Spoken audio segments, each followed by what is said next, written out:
कर्मण्येवाधिकारस्ते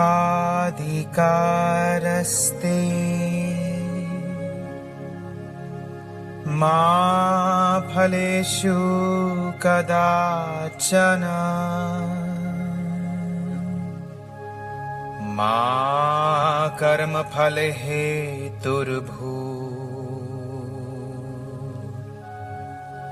मा ते संगोऽस्त्व कर्मणि।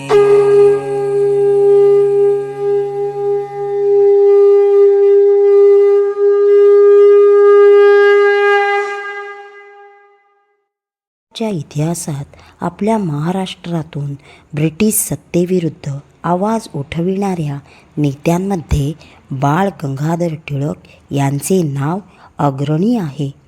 आपल्या केसरी वर्तमानपत्रातून वारंवार ब्रिटिश सत्तेविरुद्ध अग्रलेख लिहून संपूर्ण जनतेला स्वराज्यासाठी उठाव करण्यास भाग पाडणारे जहालवादी नेते म्हणून त्यांची ब्रिटिश सत्तेने नोंद घेतली. स्वतःच्या अंगी असलेला स्वाभिमान, अभ्यासूपणा, चाणाक्षपणा आणि अफाट बुद्धिमत्ता या गुणांच्या नेतृत्वाने ब्रिटिश सत्ताधाऱ्यांना सळो की पळो करून टाकले. सरकारचे डोके ठिकाणावर आहे का, असा अग्रलेख लिहिणाऱ्या टिळकांविषयी गोष्टी ऐकूया.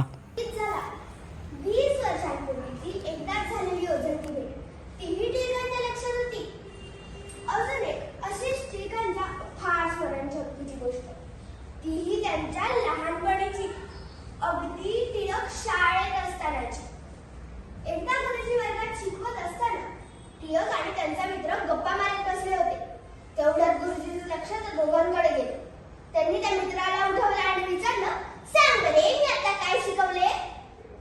तो मुलगा घाबरला, काहीच बोलू शकला नाही. नंतर गुरुजींनी रागाने बघत टिळकांना उठवलं आणि विचारलं, तू सांग बरे.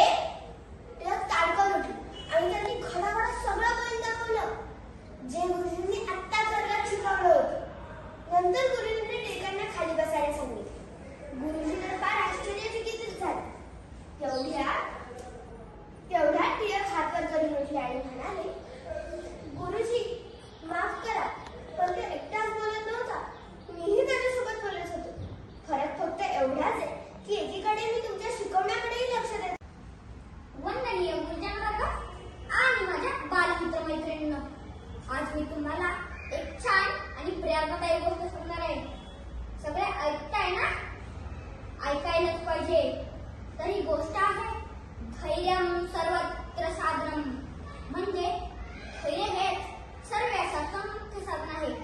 या सुभाषिताला खऱ्या अर्थाने जगणारे आणि ते आपल्या कृतीनं सिद्ध करून दाखवणारे आपले लोकमान्य टिळक यांचे.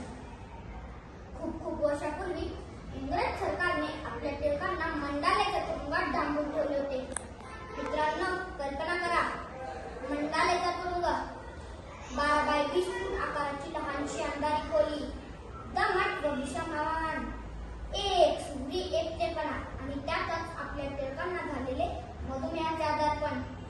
इतक्या साऱ्या बिकट परिस्थितीत हा महान ग्रंथ लिहिला, ज्यातून टिळकांनी फक्त भारतीयांचाच नव्हे तर संपूर्ण विश्वातील अखंड मानवजातीचा उद्धार करणारा निष्काम कवी हा विचार आपल्याला दिला. आणि तो विचार आजही आपल्यासाठी मार्गदर्शक ठरत आहे. तर मित्रांनो, आवडली ना ही गोष्ट? या गोष्टीतून आपण काय शिकलो? कर्मण्येवाधिकारस्ते मा फलेषु कदाचन मा कर्मफलहेतुर्भूः मा ते संगोऽस्त्व कर्मणि.